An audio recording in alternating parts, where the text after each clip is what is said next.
이재명 후보가 최근 계속해서 이제 대법원이 깨끗해야 한다라는 주장을 하면서 여러 가지 사법부를 흔들게 한다라는 그런 비판을 받고 있는 법안들을 민주당에서 여러 가지를 지금 밀어붙이고 있는 그런 상황입니다. 아직 대선이 한 20여일도 채 남지 않은 상황에서 과연 이렇게까지 해야 하느냐라는 일각의 지적들도 있는데 민주당이 왜 이렇게 강하게 움직이는 걸까요? 글쎄, 오히려 저는 이렇게 묻고 싶은데요. 같은 취지인데, 한창 대선이 진행되고 있는데, 대법원이 왜 9일 만에 이례적으로 이렇게 신속하게 이재명 후보에 대해서만 유죄 취지 파기환송을 했을까요? 그러니까 오히려 그게 정치적으로 오염된 것이다. 저희는 그렇게 판단을 하고 있습니다. 저도 과거 민주화 운동할 때 재판을 여러 번 받아봤습니다만, 네. 그 9일 만에 재판이 끝난 적은 한 번도 없거든요. 사실 뭐 일반 자범들 재판도 그렇게 9일 만에 끝내는 경우가 없어요. 그러니까 저는 왜 대선 기간에 대법원이 그런 식의 그 정치적 개입을 했을까?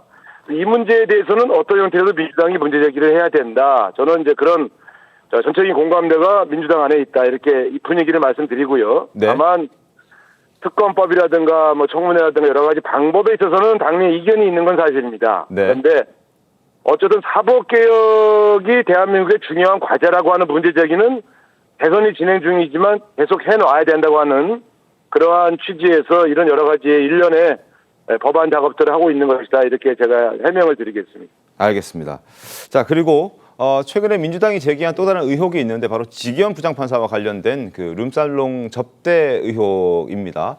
이게 이제 네. 어제 중앙지방법원에서 입장이 좀 나왔더라고요. 추상적이어서 뭐 밝힐 입장 자체가 없다라는 입장이던데 구체적이고 또 명확한 근거가 있다면 이거 공개하면 될 텐데 이거 공개하지 못하고 있다 보니까 뭐 일각에서는 판사의 뭐 좌표찍기 아니냐 이런 비판들도 있거든요. 어떻게 좀 보셨습니까?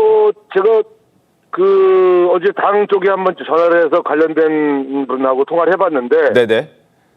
상당히 구체적인 신빙성 있는 제보가 들어왔더라고요. 그러니까 문제 제기를 해놓고, 근데 이제 법원 판사에 관한 문제니까, 그 법원에서 좀 자정 노력으로 감찰을 하든가, 그렇게 하는 게 바람직하지 않겠냐는 정도의 문제 제기니까, 저는 법원이 좀 내부 감찰을 해야 될 것 같아요. 그래서 지금 사실 어떻게 보면 민주당이 굉장히 신중하게 접근한 거죠. 어쨌든 이 문제는 뭐 법원이 좀 내부적으로 조사해서 밝혀야 될 문제가 아닌가 싶습니다. 위원장께서도 사진을 직접 보시지 못한 거죠, 아직까지? 네, 제가 본 건 아니고요. 근데 여기서 밝힐 수는 없지만 어제 확인해 보니까 상당히 구체적인 제보가, 또 신빙성 있는 제보가 들어왔다, 이렇게 제가 확인을 했습니다. 알겠습니다. 자, 그리고 선거 얘기를 좀 더 깊숙이 들어가 보면 이재명 후보가 요즘에 이제 신변 보호 대책 마련에 총력을 기울이고 있는 그런 상황인 것 같아 보였습니다. 방탄복이라든지 그리고 방탄 유리 제작이라든지 여러 가지 공을 좀 들이고 있는 것 같은데 이 또한 테러 위협이 실제로 있었다면 그렇게 제보가 많다면 수사기관이 수사 의뢰를 먼저 했어야 되는 것 아닌가라는 지적들도 있습니다.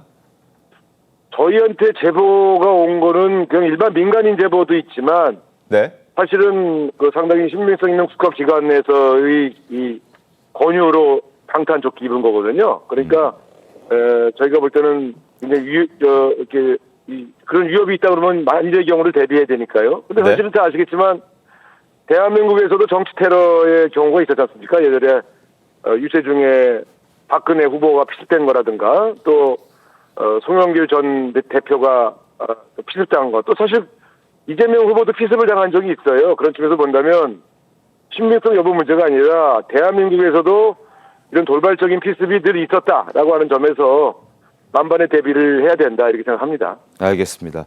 자, 그리고 막판 변수로 이번 주 일요일 TV토론과 또 범보수 진영의 단일화가 지금 거론되고 있습니다. 뭐 지금 현재 상황으로 봤을 때 이재명 후보가 지지율이 좀 높게 나오긴 해도 마지막까지 안심할 수 없는 상황이 아닌가라는 의견들도 적진 않은데 뭐 어떻게 준비를 좀 하고 계신가요? 그렇습니다. 이게 이제 지금 눈에 보이는 여론조사라는 것은 안정적으로 이재명 후보가 우세한 것으로 보입니다만, 막판에 보수가 결집해왔던 과거의 사례를 보면 그렇게 안심할 수 있는 그러한 격차는 아니다, 이렇게 보고요.